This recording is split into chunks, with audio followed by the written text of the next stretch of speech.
Hello guys, good morning mga kasaraga vlog. So yan guys, na ano na naman yung tiyan ko guys. Ano na naman ako, nagtain na naman ako. Kasi kahapon kumain ako ng kinilaw ba. Tapos hindi ako nag-inom ng coke kasi hindi ko alam kung may coke pa pala sa ref. Hindi ko binuksan yung ref. Uminom ako ng maraming water. Diyos ko dahil pagka alas 6 ng gabi. Diyos ko, ayun na. Tumain na naman ako ngayong umaga na naman. Tumae ako pero hindi naman siya masyadong basa. Tapos nagsuka lang ako. Bigla lang ako nagsuka. Ganyan talaga ako guys pag masama yung tiyan ko. Nagsuka talaga ako guys. Ewan ko ba bakit. Hindi naman ako mayaman guys. Mahirap lang. Bakit ito pa ang binigay sa akin na karamdaman. No? So ayun, bibili muna tayo dito ng sabon dahil ninutusan tayo ni Madam Ching. So, ayan, nakabili na ako ng ano. Iba kasi yung sabon dito guys, mga fried. Baga fried ba? Fried ka nga tao. Pero hindi yung fried na ano. Fried siya na sabon. So, ang binili ko ay Surf. Kasi ang Surf, yung dala ko lang 10. So, ito ang Surf nila guys. Tag 10 ang Surf dito sa Camellia. Pakasabihin nyo, mura dito. Kasi mamasahe pa sila. Hindi, may sakyanan naman sila. May gasolina pa.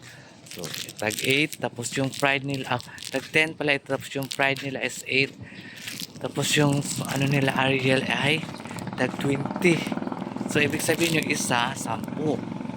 No, ay 20 man yung, diba, dalawa mo yung 12 pa. So, 20 man siya. So, ayun, 20 siya. So, ito na lang binili ko Swerve. Kasi panglinis po ito ng CR. Kasi naubos. Ewan ko ba bakit naubos yung sabon kahapon. Naubos yung Ariel kahapon na. Tama laman nila pa namin. Siguro, ganyan naman talaga yung basta sabon. Kasi maubos talaga ang sabon. Hindi natin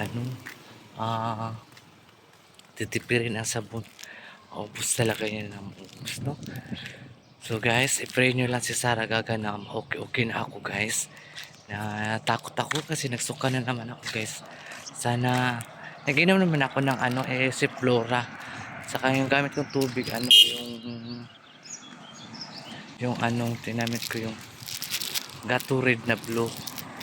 So, maganda kasi yung Pocari kaya wala daw Pocari doon sa Mercury. So, Gatorade ang binili sa akin. So, ayan. Sa laki ng isda oh.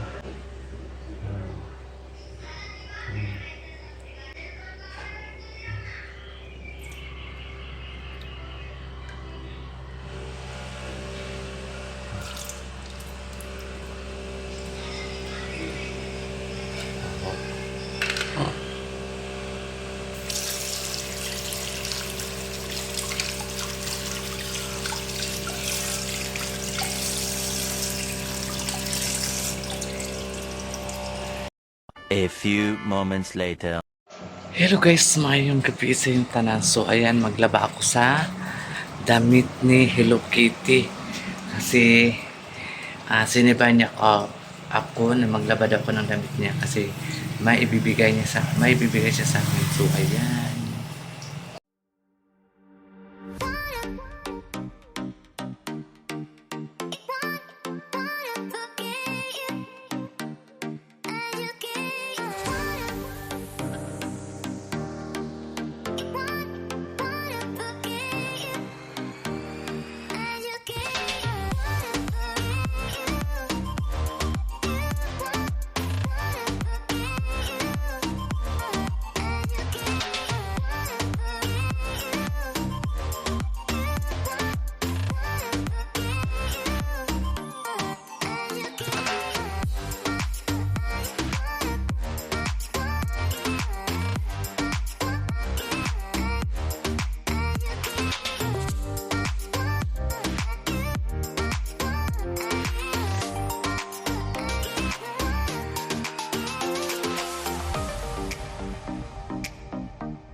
So ayan guys, mga nilaban kong damit ni Hello Kitty.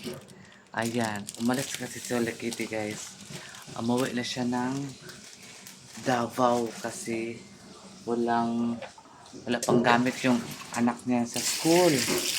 Kaya umuwi siya. Nag-iwan siya ng labahan niya. So, pinalaban niya sa akin guys, kaya meron daw siya ibibigay sa akin. Hindi ko alam kung ano yun. Basta abangan nyo lang. Char lang. Alam nyo naman yun ano yung ibibigay. Bilang kasi ang kasayahan ko guys sa buhay. Na makaano minsan wala na nga ako sa mga paglalaki-lalaki guys. Wala na ako yan. Wala na akong time. Wala kasi akong time guys. Kasi palagi ang busy sa trabaho. Kailangan talaga magtrabaho kay para natin mahatag sa itong mga magulang. Lalong lalo na kay mother. Sus ko si mother. Kaya mayroon pa namang iwan ko si mother guys. Pag ano siya, pag mag-electric pa si mother, mamaga yung paa niya. Iwan ko ano kaya yun guys. Bakit ano nga ako guys. So anong gamot mo? Mamaga kasi paa ni mama. Natakot ako guys. Sulod na kasi ang bahal guys. Guys, uy, nakatakot kaya. So, here pa kami ngayon sa Butuan guys, eh. Ito naman kami magka-uwi, eh. Ayaw ko na sa gata. Sana magsama-sama guys. Gusto ko lang sa bahay lang ako. Kakapagod kaya masisig sama-sama guys. No, lalo dito sa Butuan, walang tubig. Yun talagang ayaw ko talaga guys na magpunta dito sa Butuan, walang tubig. Halag mo si istorya ni madam eh, basta dito kumo. Taon man. Mantay mahimo guys. Kailangan tayo utang. Kailangan utang bayaran. Puya naman gusto na mag-uban-uban guys eh. Gusto ko magpuyo na sa kabalay. Mas gusto ko nga doon sa farm para maalagaan ko yung mga gulay doon. Sa akong uban-ubanon man ta. Ubanon man ta guys. Tayo mahimok. No? Wala tayong magawa. Kailangan lang natin ng ano. Diyos ko eh. Ang balik na po ng akong sakit. Na mo talaga yan maiwasan guys, diba?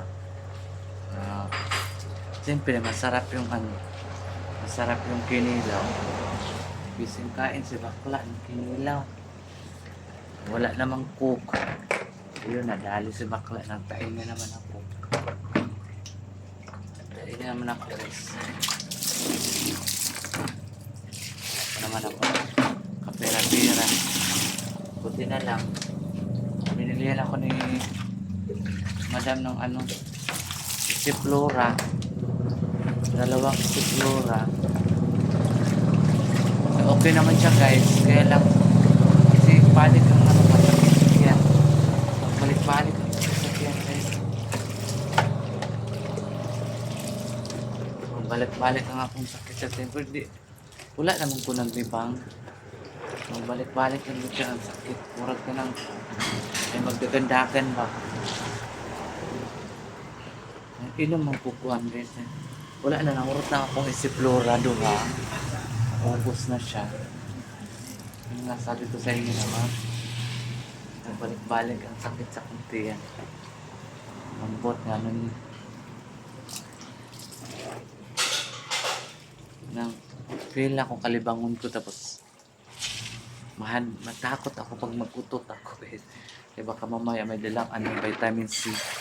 Matakot talaga ako guys. Kaya talagang gusto ko lang talaga sa bahay ako eh.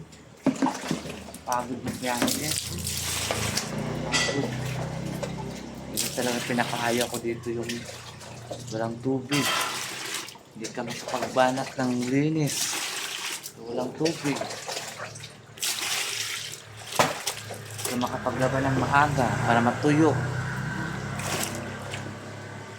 Matuyo yung labahan mo.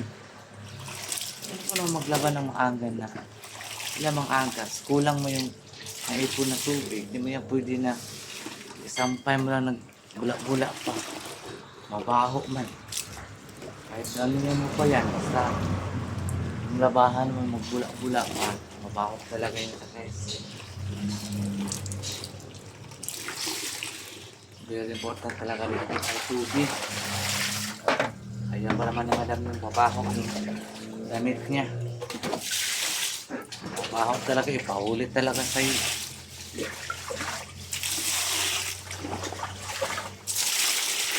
Hirap kaya maglaba guys, no? Hirap kaya maglaba nito. Madali maglaba, akala siguro yun, mahirap, madali lang maglaba. Oy, hindi ko eh. Lalo ng suot. Pero ayaw ko talagang sa washing. Kaya ang washing, hindi ka makakuha ng dumi sa ano, sa damit. Ikot-ikot lang kasi yung washing. Ang washing, okay lang yung kung may dryer. Saka-perfect pag may dryer guys. No?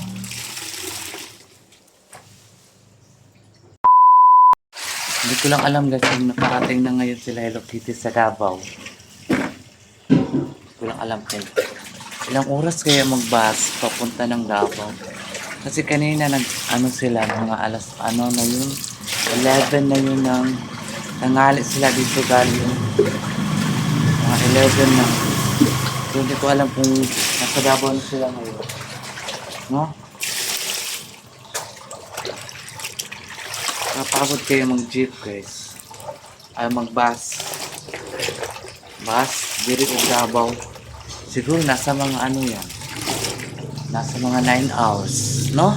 Siguro 9 hours. Butuan to Davao. Kasi yung pamasahe is nasa ano eh. Nasa 700 plus ang pamasahe guys. Napakamahal sa pamasahe. Kung wala kang pera, huwag ka na lang ano, magpunta sa Butuan. Ang pera, huwag na lang. Ayaw lang dun, paalang-alang guys.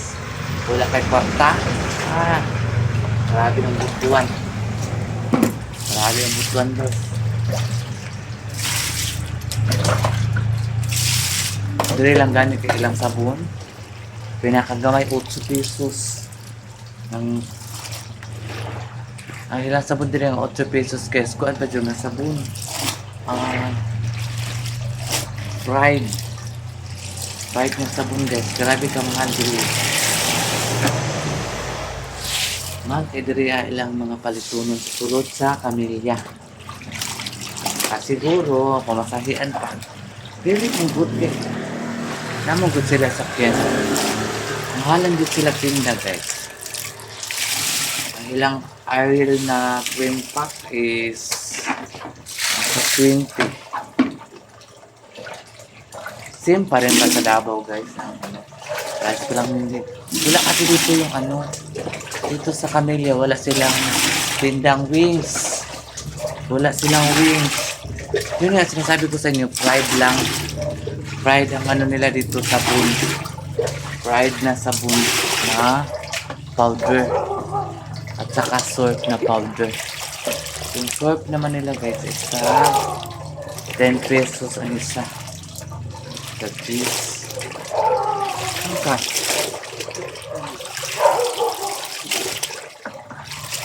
Mahal diri lang po ano eh. Palitunin. Order sa sulod sa division. Kung sa mall ka, barato na siguro na sa mall. Patong na ba? Baga patong na sila. Yan na mo dyan ang tindahan, no? Patong-tong. Kung di ka mo patong, wala kay ginansya. Anak lang na siya. Patong-tong na siya. Nakay ginansya sa imuhang tindahan. So, hindi na tayo magtaka. Kasi dito, mahal talaga ngayon ang bilihin. Dahil sa nangyari sa atin ngayon, sa ating bansa, palagi naaaway. Dahilan sa mga pera ng bayan. Pera natin yan yung mga pinakaw ng mga Ayan, nako ng mga ano, mga magnanakaw dyan sa ano. So, yun po ang mga binabayaran natin na tax. Kaya magsuldo kami dito sa YouTube. Halimbawa, kuhaan pa ng tax. Kunti lang sweldo mo, kuhaan pa ng tax. Diba? Kung sila ninakawin lang nila. Ninakawin lang nila ang pera ng bayan. Kawalaan sila, magkawawa sila guys. Dapat magpatay sila dyan. Basta sa buhay nila. Mahal pa rin ang gasolina hanggang ngayon. Mga bilihin, sobrang mahal. Basta lahat mahal, oy. Dahil yan sa administration ni Marcos. Kung si Dugong pa yan, wala na. Napakaganda ang ano, administration ni Tatay Digong. Totoo lang. Kasi Duterte, kahit hindi kami Marcos, Duterte kami, pero nakapagsabi talaga kami, grabe sa Marcos. Grabe talaga sa panahon na yan, guys. Kaya nga sa Manila, ang daming patayan. No? So, ayun mga kasaragaga. A few moments later. O yan mga kasaragaga, katapos sila naglaban, nagpalaban din, nagpahabol din si madam ng ano niya. Yung pantulog niya ba, isa lang good siya ka, partner. So nilaban ko, katapos ko lang naglaba, nagutom man ang katabang, yung kaon. Ngaon nita, mga kasaragaga, mga unta.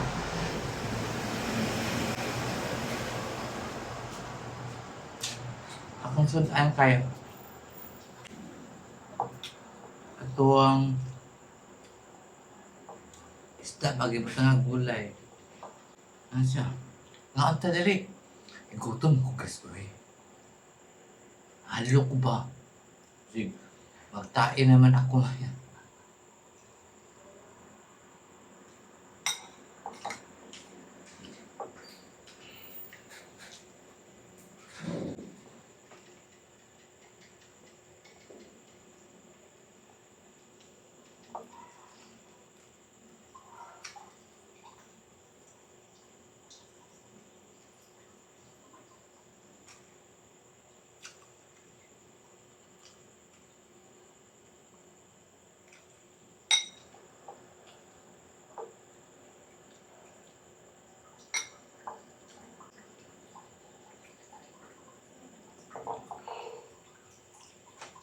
So, mayroon pa kami dito ano guys, tinapay. Ano na coco bread.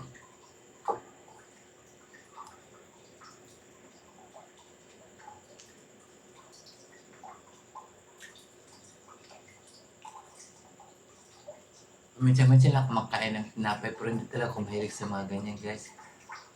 Nasanay ako ba sa amin na walang merienda.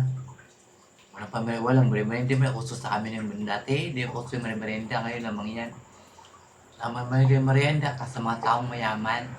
Pero tayong mga mahirap, kung nakarelate kayo sa mga katulad ko, walang merienda.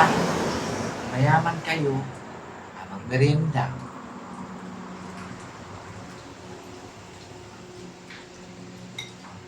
Taon na, magutom naman ako. Kain ako ng kanin eh. Kung may kanon, pero kung mayaman ka, kung nakaipalit, makapaluto, lagi ka sa mong katabang.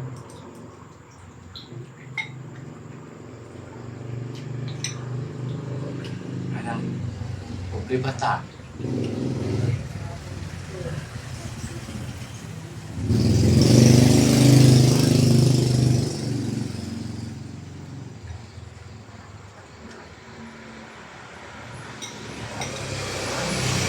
Um,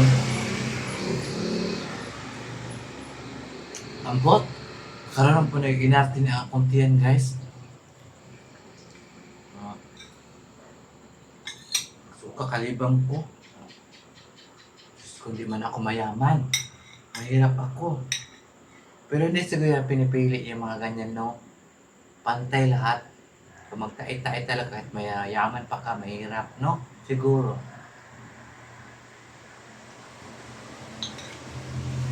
Ako,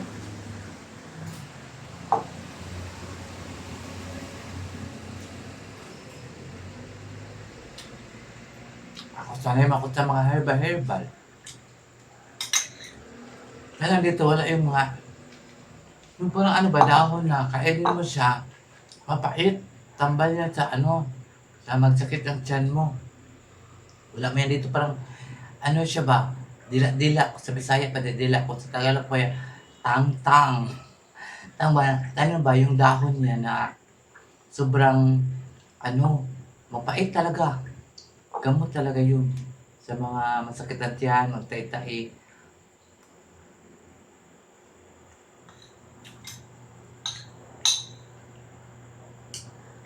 Wala man sa Davao eh, saan mo hanapin yan sa Davao? Ang Davao na puro naman simento.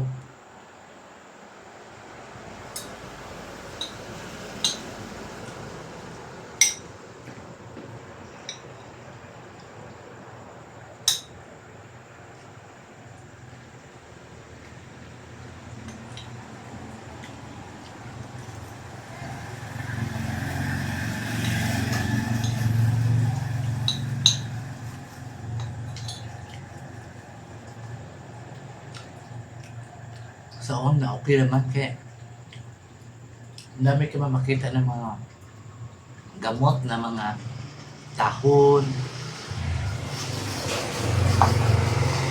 Wala na.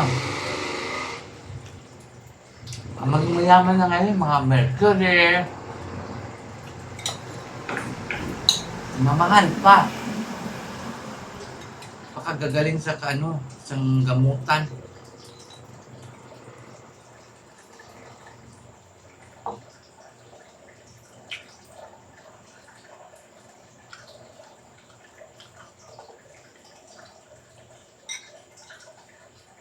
Eh ngayong panahon na ngayon, bawal talaga magkasakit. Pwede pa talaga maiwasan guys, uy.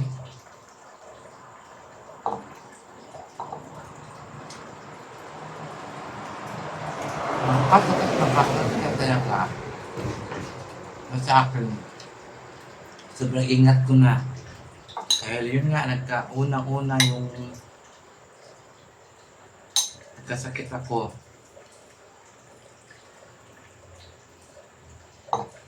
So, ulit ngayon. Mag-ingat sila ako guys, hindi talaga ako makain. Magkain lang ako guys yung mga gulay. Yun na lang no. Kaya ko na sa mga kinilaw. Ah, o ka nun sa masama ano. Naiko. Tunog nga tayo, o kabalo ka na cook sa ref. Walang best and inom ko sa tubig.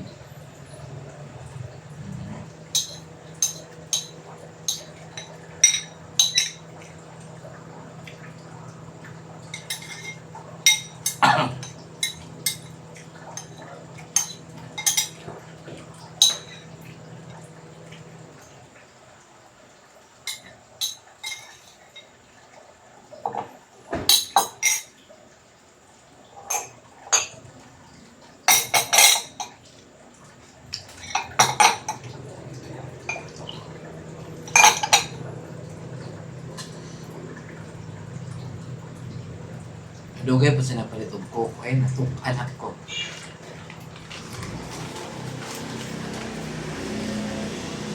Dugay kasi na sa supermarket, mga sinaray ba?